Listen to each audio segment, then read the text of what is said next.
Hey, what's going on? In my last video, I went over on how to pick parts from your derived motion requirements. Today, I'll be talking about the next step, how to research parts for a moving project part 2.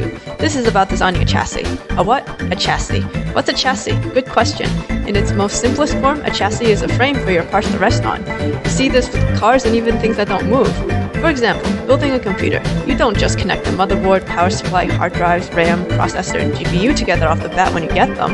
You need some place to hold them first, otherwise the parts will get damaged, and how the heck are you going to carry all that? What you actually should do is buy a computer case and then attach your parts to that. Your computer case is the chassis. Heck, even nature has this. Think of your own body. When you move your arm up, your muscles are the only thing doing the moving like our moving parts. But if you just had some muscle on a table, it wouldn't be doing anything useful. In order to be useful, it has to be attached to something. That something is your skeleton. That is what a chassis is, a skeleton for parts to attach to. A chassis is non-moving, solid, easily adaptable, and essential if you want to make anything, whether it be moving or not. Cool, so how do I build one? First, you need to decide what material to make it out of. You have 3 choices: wood, metal, and plastic.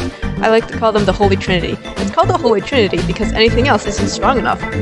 Well, that's because a chassis has to withstand the weight of all your parts and the motion forces that the parts themselves produce. Anything else has been tested and proven not suitable, as said by physics and math.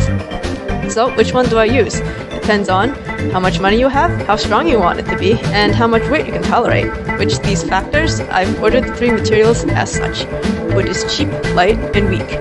Metal is expensive, heavy, and strong. Plastic is midway between wood and metal. Keep in mind that these are generalities. There will be materials in these categories that toe the line, so to speak. For example, there are some plastics stronger than metal. Carbon fiber is one. The second thing you need to do is decide how your chassis is going to look like. This is project dependent, but generally, your chassis will look very similar to your project's final appearance. So design your chassis around that. And if you haven't decided on what your project is going to look like, now's a good time to get that fleshed out. This process is the same for both manual and automatic projects. Let's do an example. How do we design a chassis for a scooter?